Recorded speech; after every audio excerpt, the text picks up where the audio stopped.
Nah, saudara-saudari, he that wins souls, sesiapa yang memenangkan jiwa adalah pribadi yang bijak.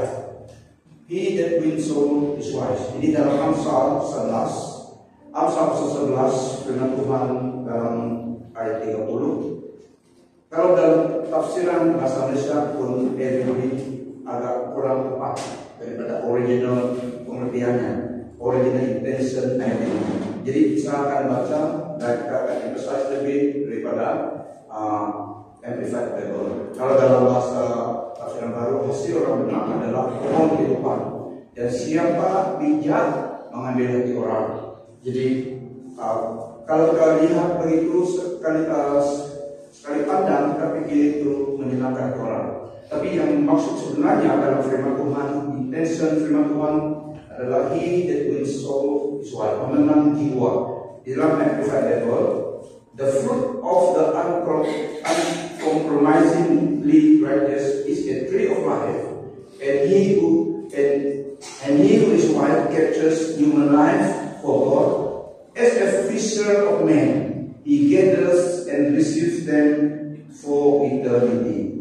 Ini yang maksudnya, the fruit of the righteous is a tree of life, and he that wins soul is wise. Sabda buku 5 ayat 20. Ingatlah ayat ini, sesiapa memimpin seorang yang berdosa kembali daripada jalan yang salah, maka dia menyelamatkan roh orang yang berdosa itu daripada kematian dan menutupi banyak dosa. Tuhan Yesus juga berkata, Yesus berkata kepada mereka, mari ikutlah aku dan kamu akan kujadikan penjala manusia. He that wins soul, memenang jiwa, itu bijak. Kenapa sangat firman Tuhan katakan yang memenangkan jiwa, yang membawa orang datang ke Tuhan supaya dia selamat jiwanya adalah orang yang bijak? Kita lihat, what is the soul? Apa itu jiwa manusia? Begitu sangat berharga, sehingga firman Tuhan katakan siapa yang memenang jiwa, yaitu membawa orang yang berdosa dulu datang kepada Tuhan dan nama Yesus sebagai Tuhan hidup selamat, menyelamatkan jiwa orang itu. Dan firman Tuhan katakan orang itu bijak. Jiwa manusia, saudara-saudari, what is soul? Jiwa manusia seperti kita ada 3 komponen: spirit, body, soul, spirit. Manusia bukan tubuh saja, tapi manusia 3 komponen: spirit, soul, and body, soul, spirit. Roh, jiwa, dan tubuh. 3 komponen yang kekal di dalamnya bukan tubuh. Tubuh paling-paling 100 lebih meninggal habis juga riwayatnya. So tubuh tidak kekal, kehidupan dalam tubuh tidak kekal. Tetapi jiwa, kita manusia memiliki tubuh juga roh. Kita adalah manusia roh, kita memiliki jiwa. Kita pada memikir, perasaan. Ini yang kekal, melekat dengan roh kita. Tapi tubuh tidak. So manusia adalah roh, pribadi roh. Dan momen seseorang itu lahir di dunia ini dia memiliki roh. Jika dia meninggal dunia, jika dia mati dalam tubuhnya, roh tetap hidup, tidak mati. So manusia dalam 3 komponen, spirit, soul, and body. Yang kekal adalah roh, jiwa kita. Manusia memiliki roh, dan roh itu kekal. Dan kita juga manusia roh, jiwa. Kita berpikir, keperasaan, tubuh sementara, hidup dalam tubuh sementara, hidup rohani kekal. So kita lihat nilai-nilai jiwa manusia. Karena firman Tuhan katakan orang yang memenang jiwa, yang membawa orang datang ke Tuhan supaya jiwanya dari berdosa diselamatkan karena Yesus menjadi juru selamatnya. Bijak kata firman Tuhan. So nilai-nilai jiwa manusia, Matius 16:26, Tuhan Yesus berkata, Matius 16:26 NIV, what good will it be for someone to gain the whole world yet forfeit their soul? Or what can anyone give in exchange for their soul? What good is it for someone to gain the whole world yet forfeit their soul? Tafsiran lagi, what does it profit a man to gain the whole world and forfeit his life in the eternal kingdom of God? What can a man give in exchange a compensation, a ransom in return for his blessed life in the eternal kingdom of God. Apa gunanya jika seseorang memiliki seluruh dunia, bukan seluruh, tapi seluruh dunia? Apa gunanya jika seorang memiliki seluruh dunia tetapi kehilangan hidupnya? So in comparison, the value of a soul, nilainya jiwa seorang, dunia seluruhnya pun tidak dapat dibandingkan nilainya dengan jiwa seorang. Dan dunia sementara, jiwa manusia is forever.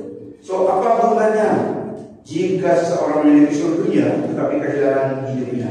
Dapatkah hidup itu ditukar dengan apapun? Jika seseorang mengakui aku dan perkataanku dalam kalangan angkatan yang cabul dan berdosa ini, anak manusia juga akan malu mengakuinya ketika dia datang dalam kemuliaan Bapaknya diiringi para malaikat suci. So, saudara, thus far is the value of a soul. Seluruh dunia dibandingkan dengan jiwa seseorang tiada nilai bergunanya jika seseorang itu menggadaikan jiwanya, hidupnya. Jika kita katakan jiwa itu refrigen hidup kita, karena jika roh boleh bertumbuh, mati tubuh itu. So, jika seorang itu menggadaikan jiwanya, rohnya untuk kenikmatan dan untuk keindahan dunia, glamorous dunia, dibandingkan dengan harga nilai jiwanya, cuma. Tetapi banyak orang yang selebriti yang tidak kenal Tuhan, banyak yang rela menggadaikan hidup mereka supaya populer dalam beberapa tahun, supaya digemari dalam proses time dengan beberapa tahun. Mereka mau famous, ada yang mau kaya, yang gadaikan jual beli dengan etis jiwa, itu beri kekayaan atau beri popularity, beri glamour, dalam beberapa tahun dia akan tutup balik. Banyak yang demikian. Ada manusia demikian. Karena manusia diberi kebebasan memilih keputusan apa yang dilakukan dalam hidupnya. Tetapi dalam firman Tuhan dibandingkan nilai seseorang, jiwa seseorang, hidup seseorang, dunia ini pun tidak dapat digantikannya. So ini sangat penting. Kalau firman Tuhan katakan sangat bijak orang yang memenang jiwa. Karena di dalam kita memenangkan jiwa, di mana kita membawa orang kepada Tuhan, kita diberi upah kepada Tuhan. Dan seorang itu diselamatkan, bertemu dengan dia di surga. Thank you brother. Betul kita. Kalau bukan kamu datang, tengok saya di lusut dulu. Mati saya dalam apa? Kalau pernah sharing, berikan firman Tuhan, jadi saya sempat bertobat. So di situ ada upahnya, sukacita bertemu dengan orang yang kita bawa pada Tuhan, dan juga daripada Tuhan sendiri dia beri reward untuk kita. Dan itu bukan sementara, itu kekal. So itu Tuhan firman Tuhan katakan, he that wins souls is wise. How to win souls? Bagaimana? Apa itu memenangkan jiwa? Bagaimana? Basically itu adalah telling people about Jesus, telling them about Jesus Christ, the Savior, welcoming Jesus, guiding them kepada Tuhan Yesus, menyatakan, menyebarkan firman Tuhan kepada orang itu.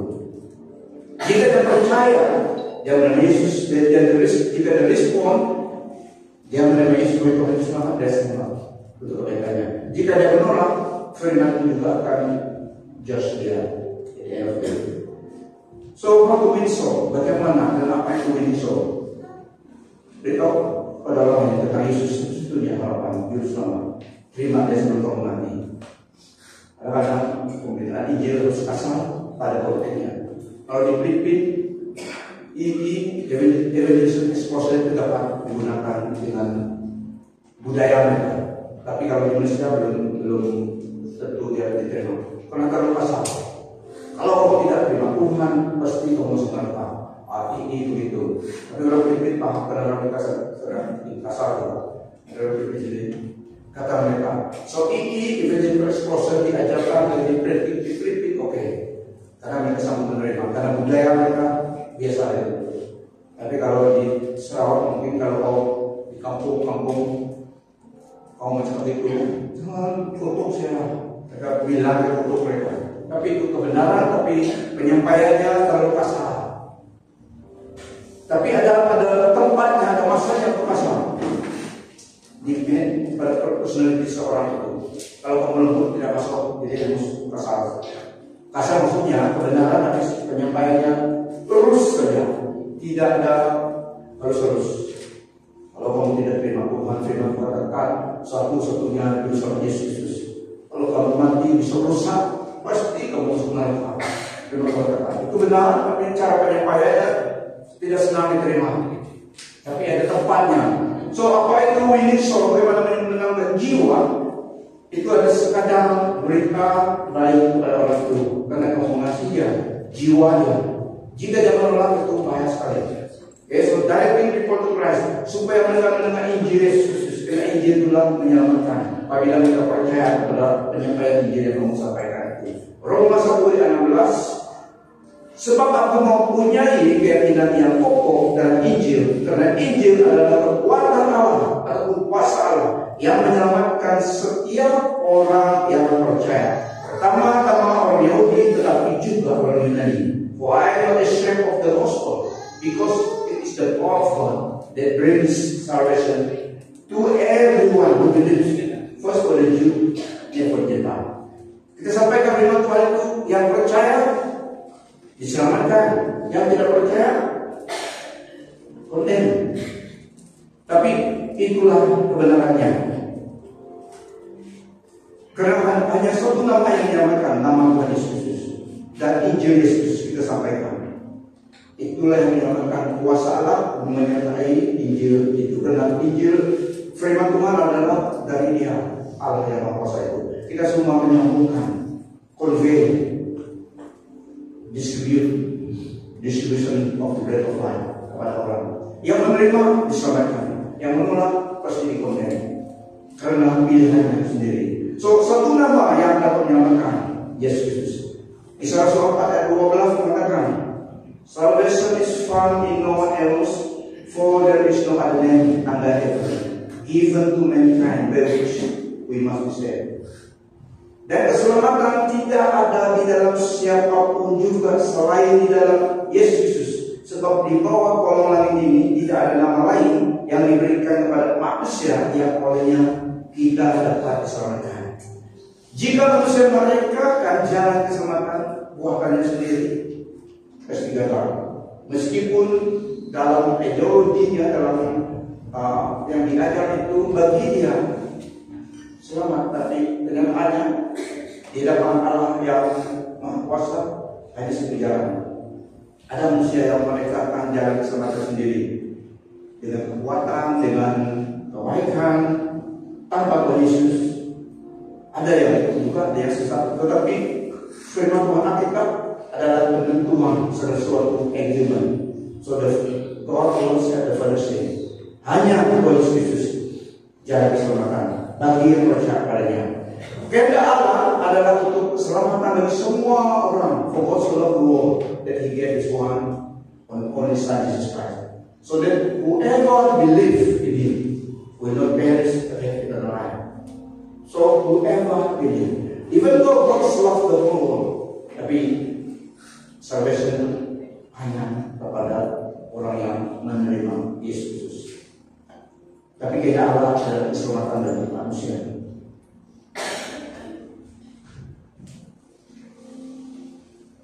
Sesiapa yang percaya padanya tidak dijatuhi hukuman. Sebaliknya, sesiapa yang tidak percaya sudah pun dijatuhi hukuman karena dia tidak percaya dalam nama Anak Tunggal Bapa. Nah, saudara-saudari, firman Tuhan ada dua penekanan, two trust of the good news. Pertama, to save those who believe, to save those who believe the gospel. Yang kedua, to condemn those who reject. Dua, at the same time firman Tuhan jalan seperti pisau bermata dua untuk menyelamatkan orang yang percaya dan juga at the same time untuk kemudian orang yang menolak kebenaran firman itu. The very words will just get at the end of the day. Bagaimana kita terlibat? Karena firman Tuhan katakan, soul winning is the greatest, the highest market given, the highest opportunity business on earth given to man to inherit eternal world, yaitu winning souls. Bagaimana kita terlibat? Karena perspektif kita hanya pastor, hanya orang yang full time religion yang menyebarkan firman Tuhan benar dan juga tidak cukup benar saja. How can I terlibat? Pertama, ada specific calling untuk pergi full time. Tuhan pilih seorang tertentu untuk meninggal pekerjaan sekolahnya dan pergi full time. Itu adalah pilihan Tuhan. Specific calling. General calling semua orang percaya diberi peluang melayani Tuhan. Tidak hanya kepada kerja, tidak ada misioneri saja. So bagaimana saat melibatkan diri? Sambil bekerja sekuler kita apapun yang kita lakukan, tetapi kita terlibat juga dalam pelayanan Tuhan yang dapat kita lakukan dalam support pelayanan Tuhan. Financially, support pelayanan Tuhan dan hamba Tuhan yang bekerja full time itu. Karena winning soul in purpose. Perlu ada biaya mencari jiwa. Kita boleh terlibat dengan berdoa untuk pelayanan Tuhan dan nama Tuhan. Prayer is laboring. Pada segi berdoa itu cara kita juga melibatkan diri. Kalau tidak ada apa-apa yang ada pada kita boleh berdoa. Ibu bapak kita dan nenek kita tidak bekerja lagi, tidak dapat menjawab benih lagi, tidak dapat bawa beli minyak lagi, tidak dapat cucuk sawit lagi, tapi mereka boleh berdoa. As far sampai bila mereka masih hidup, itu investment untuk mereka supaya seluruh hikmah mereka mendapat reward. Berdoa untuk hamba Tuhan, pelayanan Tuhan, dan juga kingdom financial, yaitu support pelayanan Tuhan dengan berkat uang yang Tuhan berikan tugas pekerjaan kita. Kita berikan set-aside untuk bidang Tuhan, dan juga kita boleh menjadi saksi Kristus di mana kita berada. Kita menjadi saksi Kristus dalam kehidupan kita, dan saling peluang jika ada kita sharing. Karena saya pikir kalau kita sudah terima Tuhan selamat, kita harus beritahu kepada orang lain. Itu saja. Tapi kalau Tuhan panggil, itulah berhenti kerja. Tapi kalau Tuhan panggil, berhenti kerja. Kerja saja sampai support Tuhan, berdoa sampai support Tuhan. Kalau Tuhan yang panggil, baru tinggal kerja. Bukan senang tinggal kerja. Kalau Tuhan panggil itu. Kalau Tuhan katakan, he that wins soul is wise. Kenapa? Karena jiwa manusia itu diselamatkan, jiwa itu kekal. Kamu menyelamatkan dia, jumpa dari surga dan menolong kamu heran. Suka-suka dalam hati dia juga. Selain dari itu, ada upah dengan Tuhan. Dan jika jiwa ini juga diselamatkan, jika dipanggil Tuhan, melayani Tuhan, banyak jiwa yang berenang juga, ada kursi daripada dia dipanggilkan. Tuhan adil, so ada herangan. Apalagi Tuhan setia, berapa jiwa yang menang bisa pernah di situ lah. Amen. Begitu juga kita support pada Tuhan itu ada di bahasa dari situ. Indah dan Allah. Nah, saudara, jiwa manusia kekal. Jadi kita memenangkan jiwa orang itu diselamatkan dia. Tuhan Yesus katakan seorang bertobat, pesta mereka di surga, kata Tuhan. So begitu nilai jiwa manusia. So firman Tuhan katakan, he that wins soul is wise. Jiwa manusia kekal. So kita ada upah dari Tuhan. 1 Korintus 15 ayat 58 katakan, apa yang kita lakukan bagi Tuhan tidak akan sia-sia. Every labor in the Lord is not in vain. 1 Korintus 15 58 katakan, upah dari Tuhan untuk semua pekerja Tuhan, meskipun perangan kita bekerja. So saudara, inilah high calling kita dari Tuhan. Inilah kehendak Tuhan, yaitu keselamatan jiwa manusia. Sebab jiwa ataupun hidup Tuhan itu kekal. Tuhan Yesus memberkati. Jadilah paman jiwa. Be a soul. Semua kita diberi peluang kesempatan. Wassalamualaikum. Saya mohon. Beri Tuhan.